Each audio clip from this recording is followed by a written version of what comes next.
What's up guys, welcome back to another video. In this video, I'll be showing you how to check call history on Google account.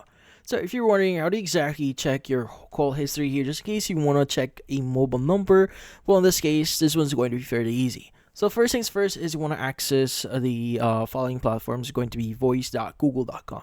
So go open up any browser, just go to voice.google.com and just log in into your Google account that you're using for calling. But in here, as you can see, this is the main page here. Now, since I don't frequently use this account here, it's going to say no calls. But the thing with this one is if you have any calls with your account, this is where you'll be able to see all those history. So unless you've deleted them, you will be able to see them in here. And also, if you click on the 3-bar icon at the top left of the screen, you should now have the option to switch over to different histories. Like for example, you have your messages, your voicemail here if you want to hear them. You can just basically choose that and basically hear or see your history. Now, if you click on it, same thing, you should be able to see the list in the next page. But yeah, so in this case, that's about it. So if you found this video helpful, don't forget to leave a like or maybe subscribe to our channel. Thank you for watching.